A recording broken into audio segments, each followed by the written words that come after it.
Welcome to the Landscaping Podcast. My name is Joel Barnett and I am your host. And in today's episode, I'm talking with Scott Latham from Latham Landscapes.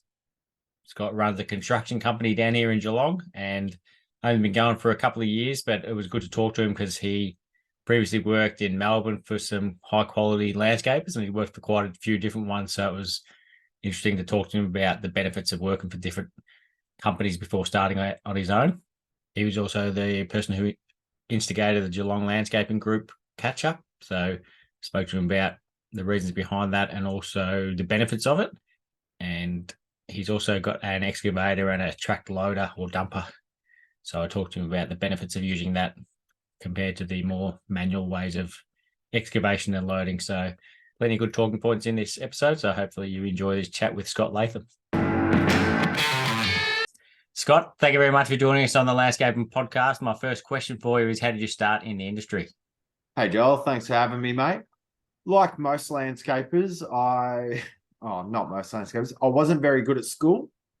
I wasn't a big fan of being in school, but my old man had the deal. If you wanted to leave, you had to have a job lined up.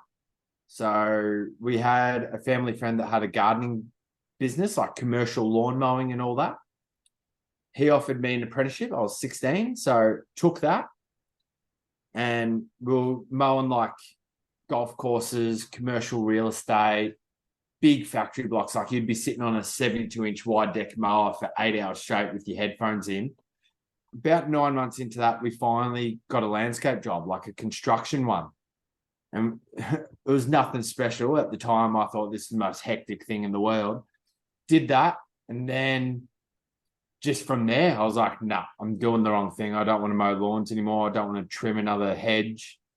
So went home and I started looking for a construction apprenticeship. Ended up getting one, went into commercial, worked in commercial. And when I mean commercial, I mean the old, get a fence plinth, rip it in half, put it in, bit of Tuscan toppings that side, bit of soil that side, 20 plants for that house, done, next one. Did that. Then there came a stage where a few of us got made redundant, probably about 7 of us, few apprentices, few qualifieds. And at this point, I was third year, about to turn fourth year. Couldn't find work to save my life. Jumped on Landscape Victoria and got lucky enough that Paul Hamilton took me on to finish my apprenticeship. And coming from lawn mowing and commercial going into high-end residential, you almost feel like you have to start your apprenticeship again. So that was pretty much how I got into it from there. But yeah, that is quite a step because it's not like he's your garden variety landscaper. Like they do some super high-end work. They do some super high-end stuff. And that's what I mean. I was fortunate enough to be part of that Burgess Street Bow Morris job that Steve Taylor did, the one with all the steps up to the front. Like, yeah, I was fortunate enough to be working for Paul on that job. And at the time, mate, I had birds flying around my head. I had no idea. Like, I'm glad the others knew what they were doing, but it was just, you see how much detail goes into even just little things like on that, like the sub pour for all the paving to go up them steps, like make sure you got the right setback for the drop downs over 40 odd steps and making sure this lined up with that. And it was just nuts, but it was really good to be a part of that, like to make that change. And as you would know, like once you get into that high end sort of landscaping, it's difficult to want to go do anything else. Like it's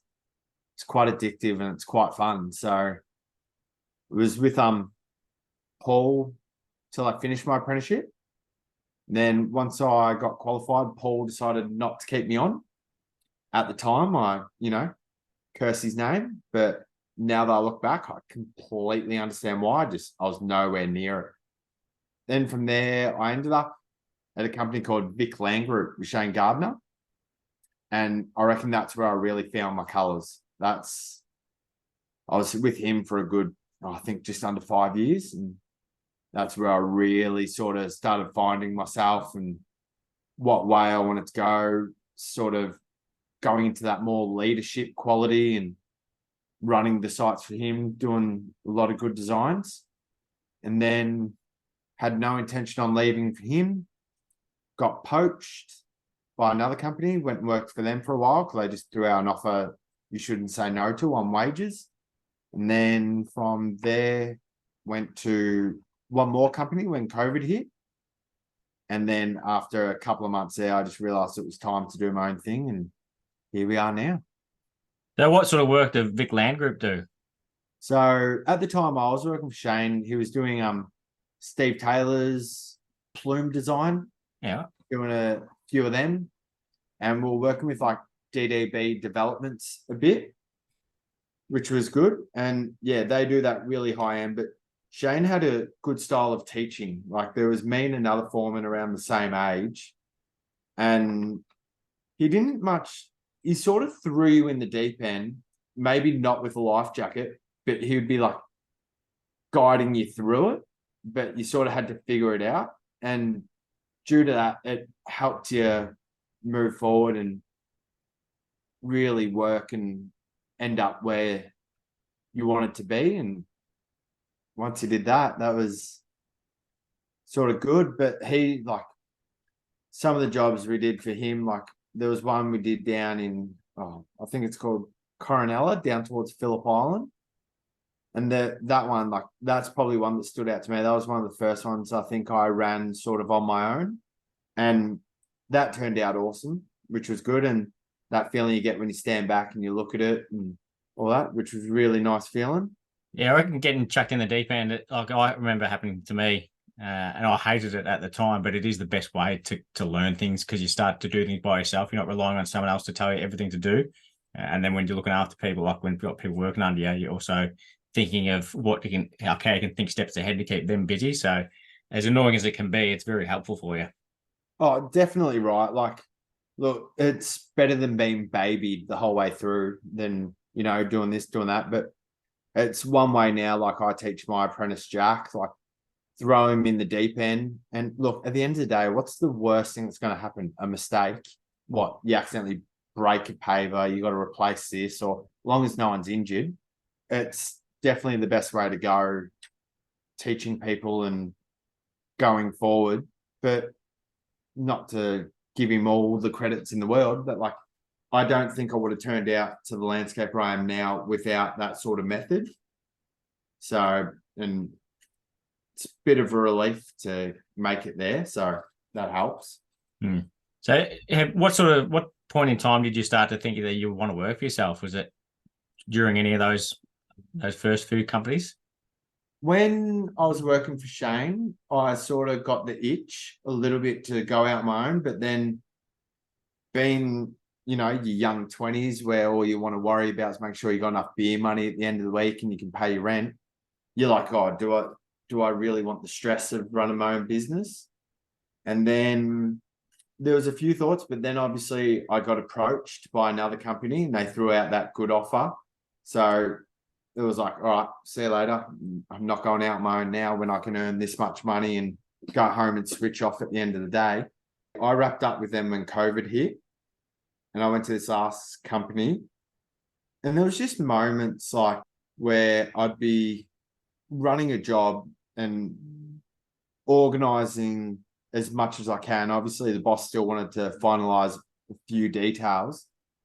But you just think to yourself, aside from the quoting and some of the behind the scenes stuff, I feel like I'm doing a lot of this stuff myself. Like, why don't I just go do it myself?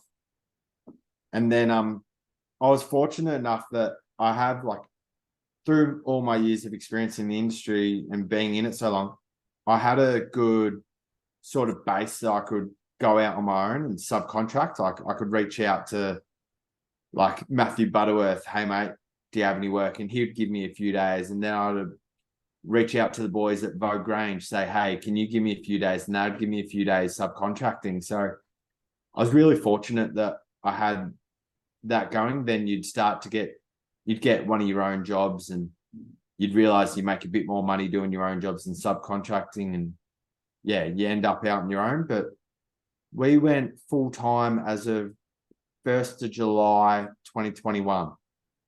So we're still pretty new, to be honest. We just celebrated the old second birthday. So. And was that in Melbourne? Because you're in Geelong now. Yeah, so I lived in Melbourne my whole life, and I was down in Melbourne. Then don't ask me how, but at the start of COVID, I met my current partner now, and she was from down here. So we lived in Melbourne for a while, but we always had the intention of coming down to Geelong. So we just said at the end of 2021, all right, let's do it. Let's go back to Geelong. I planned ahead a few months, stopped taking work in Melbourne, and just planned it. Obviously, I reached out to you, said I was moving down if you need a subby or anything like that.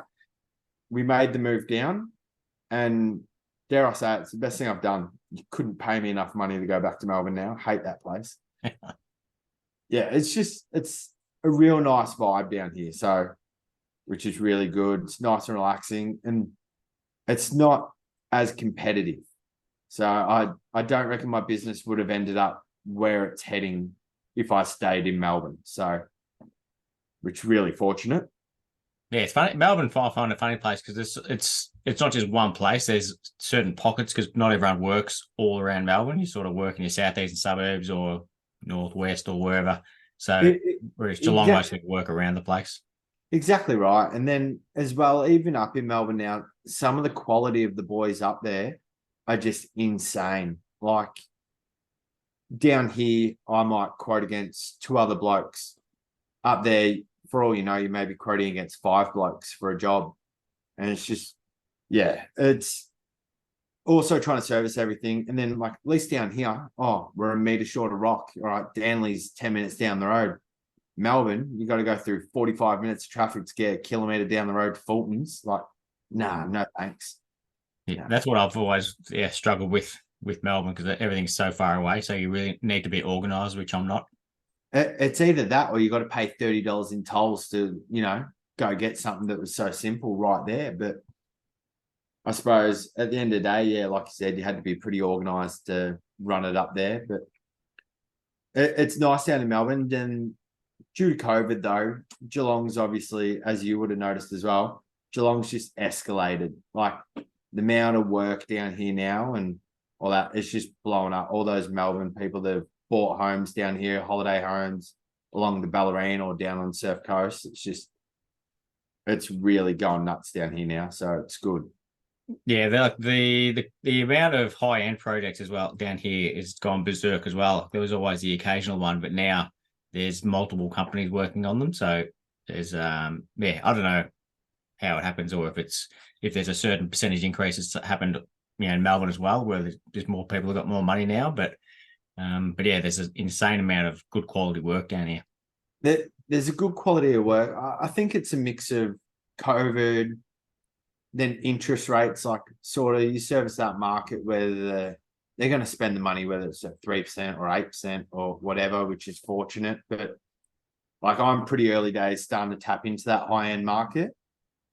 Not finally getting back into that high end market from working on people's houses when I was on wages. And it's nice to get back into that market. But you also got to remember, like, when entering into them projects with them, there's a reason they've got all the money. They're a lot smarter than us. So, well, yeah, sometimes they're just a bit tighter, so they don't like to let you go. True, and that which helps. So when you were doing the jobs in Melbourne, how did you go about getting them and knowing you're only going to be there for like 6 months? So a lot of them were just feed-ons from overflow work for some of the bigger companies that I knew. And then some of the smaller ones I got were just because, I did this person's house and this person's cousin's brother needed this done. And so that's how I managed to get the work, which was pretty fortunate. But I think the one or two standout jobs for me when I was up in Melbourne were one that I assisted Matthew Butterworth with in Paran. It was a Sabo design. So it was little ones like that. And they really helped sort of, how would I say, shape where I wanted the company going. And it helped get the name attached to that sort of work. And then I was only going in Melbourne 6 months before I moved down to Geelong. So there wasn't a great deal. And then obviously with Vogue Range, I did a few for them and the designers they work for, helping them out, doing a bit of paving here, a bit of paving there. And they do awesome work as well. So it was nice to be associated with them. I didn't really chase work too much while I was in Melbourne. If anything, I was more fed it, which really helped. And then what advice would you give to someone who is moving like an hour or more away, where they're going to change where the business is working? Plan ahead,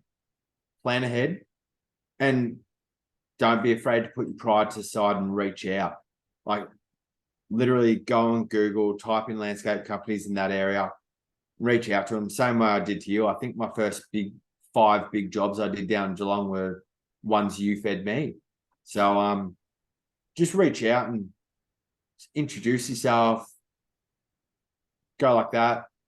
If you feel you're up to it, reach out to a few designers down that way. Hey, I'm moving down that way. Look, even if I don't get your work, at least can I quote 1 or 2 of them so you get the feel for what's going on? Reach out to the local suppliers down here. That was one thing I did. Like reached out to a few of the garden suppliers, like, hey, I'm going to be moving down, this many years of experience. And through all that, it helped me sort of get enough work when I first moved down to, feel like you're not moving down to nothing, which really helps. But it's just my main thing would be just don't be afraid to reach out. Like, don't feel like you have to take it all on your own. There's more than enough work, I'm sure, in any area in Victoria or Australia to share it around. So, did you do any paid advertising to supplement that? Touch wood, the only sort of paid advertising I've done is promote jobs on Instagram.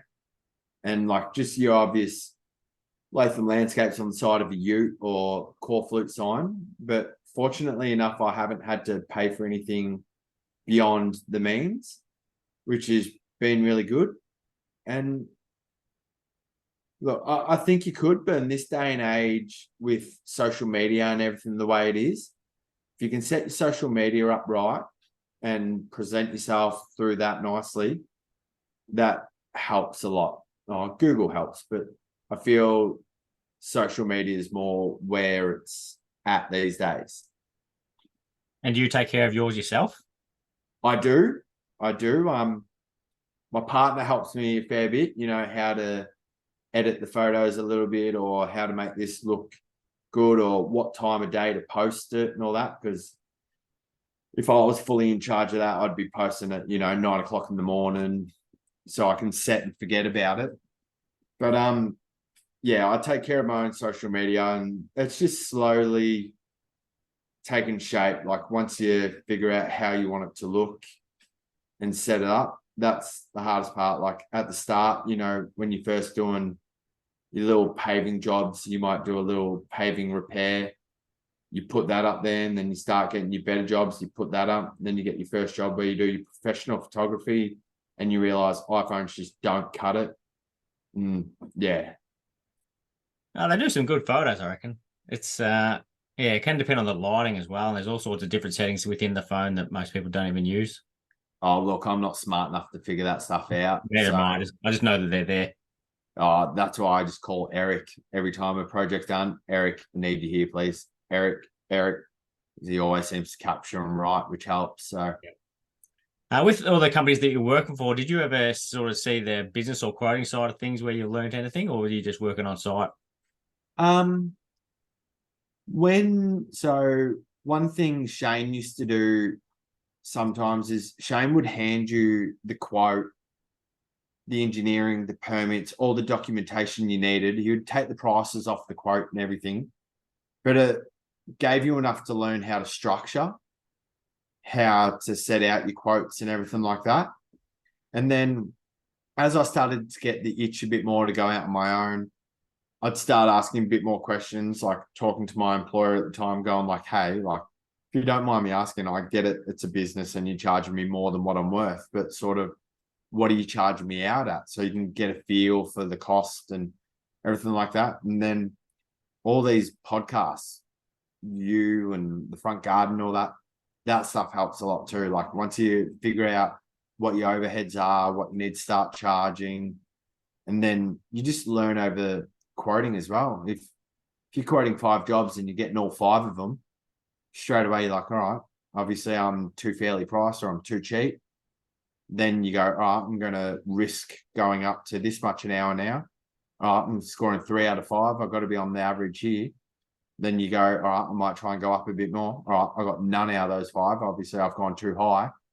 And that's the only way I've sort of done it. Just, dare I say, through gambling a little bit of figuring it out. And I seem to have found that nice sweet spot now where I seem to be landing a lot of what I'm quoting. So it helps. Yep. Have you had any business coaching or mentoring that's helped with any advice like that? No. So it's something I'm actually working for in 2024. So the first 2 years of the business pretty much have been just to keep money coming in, keep it afloat, keep it going, get staff on, get the name out, all that. And over the next year or so, now that I've got the company heading in the direction I want it to go, I now just want to learn to control the company a bit more, make it that it is highly profitable. It's doing what it needs to do. It's structured correctly. And that will be the goal for 2024. So I'll probably look into one. Yep. Moving forward. I've been pretty fortunate. My old man comes from a financial background. Yes. So I've had him to bounce questions off financially and all that to help me get through, but definitely get something moving forward. And were there any apps that any of those companies used that you're now using, or do you use any apps to help with like tracking jobs or anything else? So we use Slack at the start of every job. Same deal. I'll upload a quote into it without the prices on it, plans, permits, engineering. At the start of every job, we'll walk around, take photos of every corner of the house, every brick wall. If there's like Venetian plaster, we take photos of that, where all the services are, where all the locations have been. And then end of every single day, we'll do an upload.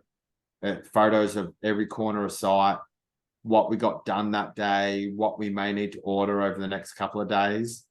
And we found that's really beneficial for us. Like, especially if it's a day I haven't been on site and you get the client calling you that night, like, hey, why is this like that? I can quickly refer to the photos and be like, all right, yeah, the boys told me about this. The paver accidentally broke. That's why it's half a paver, not a full paver. They should have popped it or something like that, which really helps. Yep. What's your reason behind hiding the figures on the quotes? At this point in time, until I'm fully confident in my quoting, I don't want to expose them at this point in time. And then it's more because it's taken me so long to develop it myself. It's if staff want to learn how to quote and do it, I want to slowly feed it to them the same way it was fed to me rather than just give them the answers, because it takes a long time to develop your meter rates and all that, especially ones that work to yourself. So that's why I keep it off. And then as well, it's just sort of, you don't need the staff always knowing exactly what a project costs. Like you can give them a ballpark, like, all right, this one's between 100 and 200 grand, but you don't want them to know the exact figure cost. So, well, that's me personally. So, Yeah, because I have my quotes on we use Trello, and I'll have like all the different design pages, and I'll have the quote on there as well, like the exact one that I've sent to the client. So then like they can see, they might look at something and think it's cheaper than what it normally would be. So they might look into why that is. So maybe we're not going as deep with something, or there could be just something which is a little bit different in there. But yeah, everyone's different. Yeah, that's fair. Like, look, we've downsized a bit this year. Like at the start of the year, I had a foreman, a third year, and Jack my first year. And look, the foreman had to move back to Melbourne, and third year didn't work out. So it's just me and Jack now. And since it's become me and Jack, I open up a bit more about pricing and letting him know why, like, we might be laying a special custom travertine paver or custom limestone paver or something.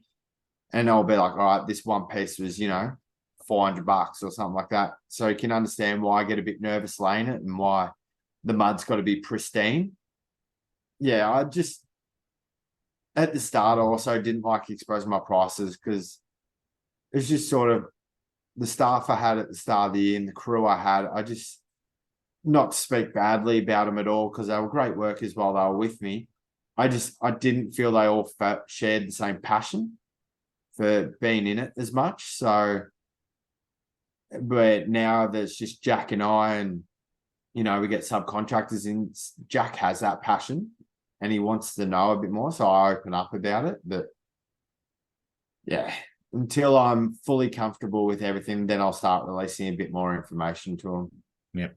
Have you had any leads on the job ad you've been looking to employ someone? Yeah, I've had about 4 people with no licenses, a few alcoholics, No, there's not really much out there. So being that Geelong's so small, I didn't really want to poach anyone as well. But we've got one person that I've spoken to recently.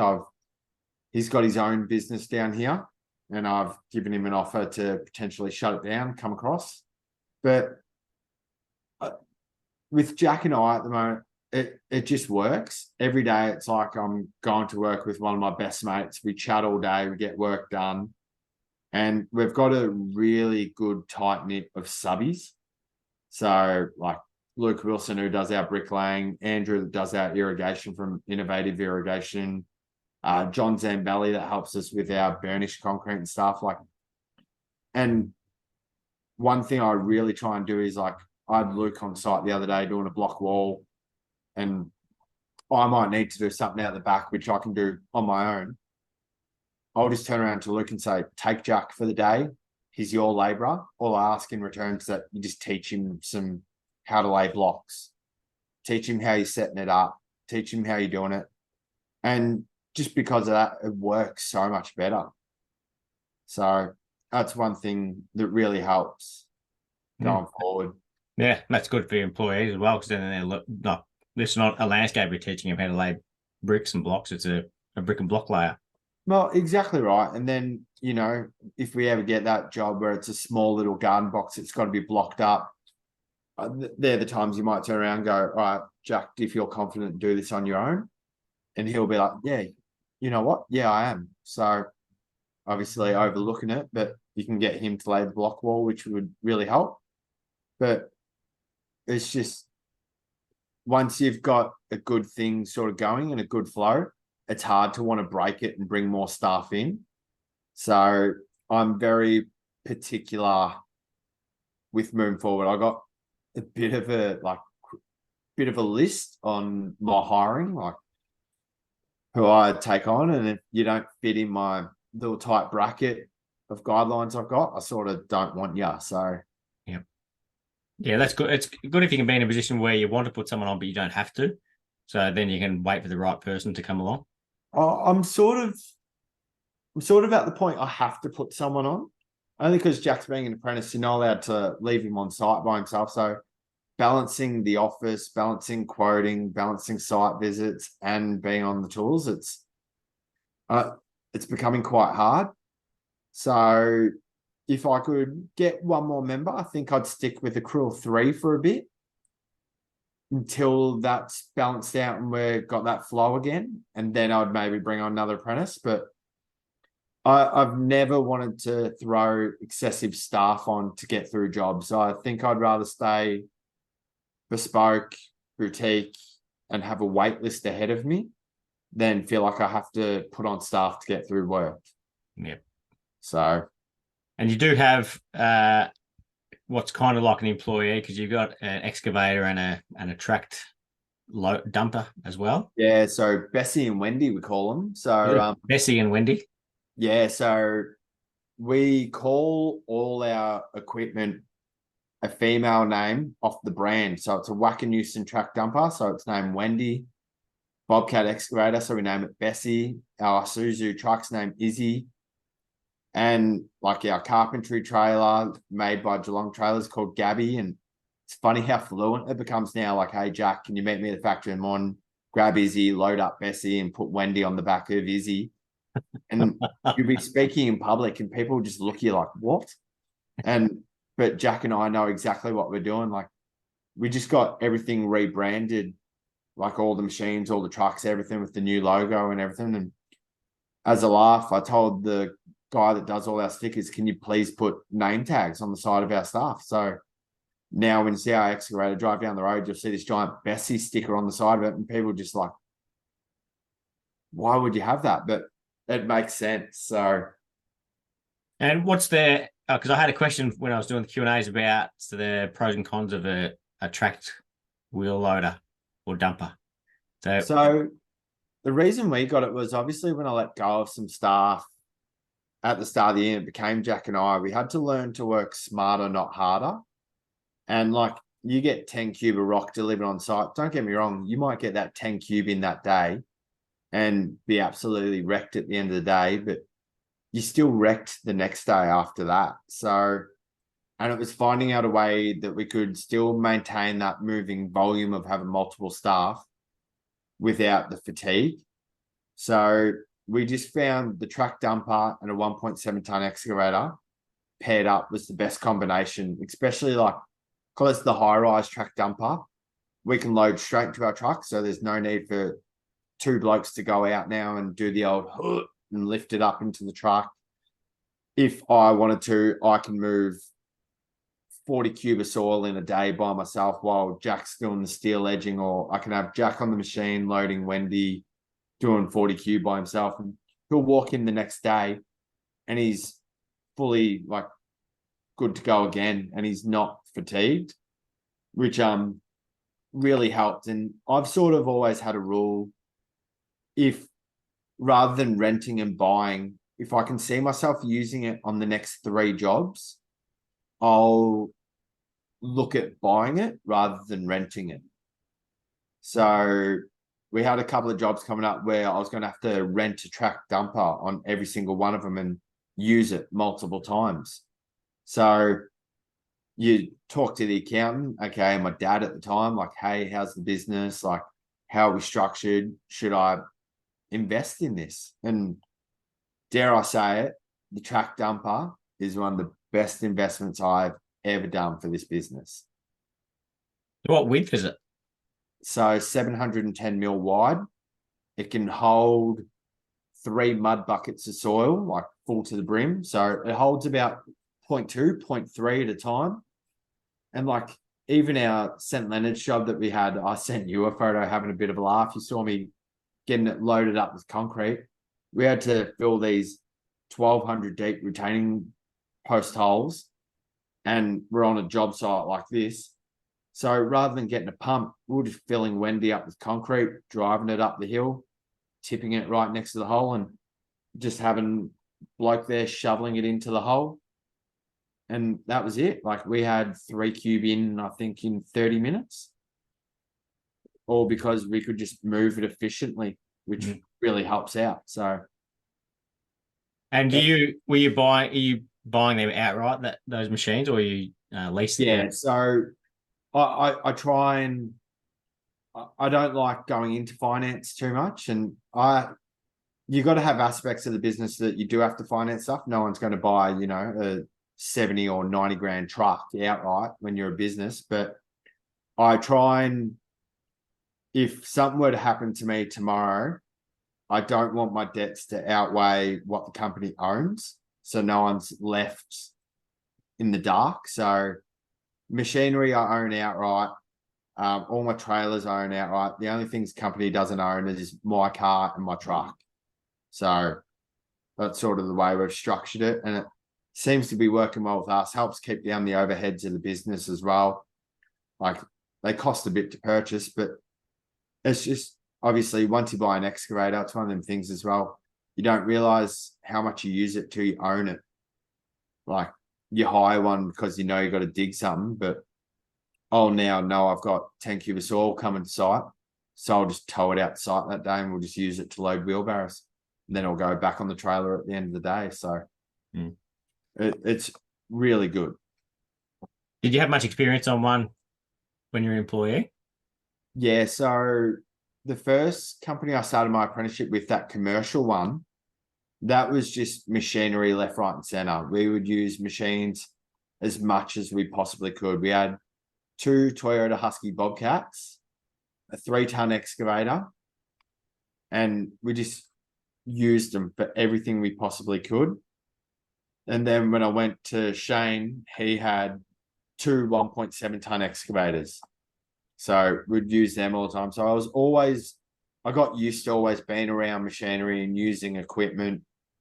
And because of that, it's just when I started my own thing, as soon as the business got to a stage where you could afford it, it's like, all right, go do that, go get that machine. And it's really made light work. What sort of things do you do outside of work to keep your mind sane? Oh, not much at the moment. All I do is work. I like golf. I've always been a golfer. I've played golf. And if I'm not doing golf, it's just trying to spend time with my partner or catch up with mates. I'm into my four-wheel driving. So I go four-wheel driving a fair bit.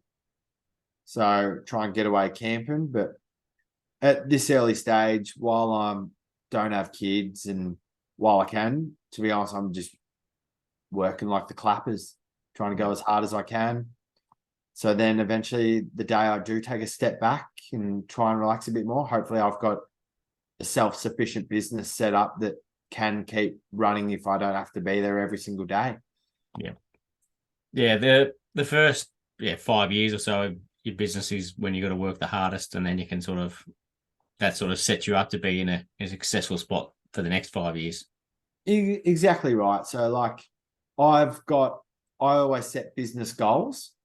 Like I always have 2 or 3 goals for each year. Like one year it might be to turn over this much money, or, by the end of this year, like this year, my things were, I wanted to be VBA approved. I wanted to become a member of Landscape Victoria, and I wanted to have at least 3 quota jobs for designers booked in. And it was a little thing, and I've managed to achieve all of them. So like next year, I haven't done them yet, but I know one of them's like get a business coach. There's a certain amount I want to try and turn over next year. And then hopefully by the end of next year, I can say, all right, I've got a crew of 3 or a crew of maybe even 4 that really works well. So it's fun having goals to work for. It just sort of gives you a bit more drive to get the work done. So it really helps. Yep. And did you, with your turnover goal, did you, what's the word? Select that amount because if you make a certain percentage, so if you make that turnover, you'll make a certain profit, or you just got a nice figure to aim for? I'm more just aim for round figures. Like my first year of business, I look at the profit and loss at the end of the year with the help of my dad, and I go, all right, we turned over this much. And I might say the following year, I want to double it. And then the year after that, I might go, all right, I want to triple it. And it's not so much like, look, it's not the end of the world if I don't get that figure, as I'd rather leave a good impression more on sort of the industry, landscaping, and do good work than be known as a guy that earns a lot of money. It's just a bit of fun to work towards, and you just sort of, it keeps you, dare I say as well, it keeps you humble within reasons as well. Like if you know you can achieve that, you can maybe go do this, or you can go do that without living beyond your means. So it's a nice life to live. And do you reverse engineer how you're going to get to that goal? Like, do you think, if I want to turn over X amount, this is how much I'll have to do each week, so I'll have to do this amount of jobs or anything? Do you go to that detail? I'll be brutally honest at this stage, no. I just go like the clappers, but I do look at ways I can improve the business. So like every job I sort of do, I might at the end of the job break it down and go, all right, I felt like I lost the money on this item.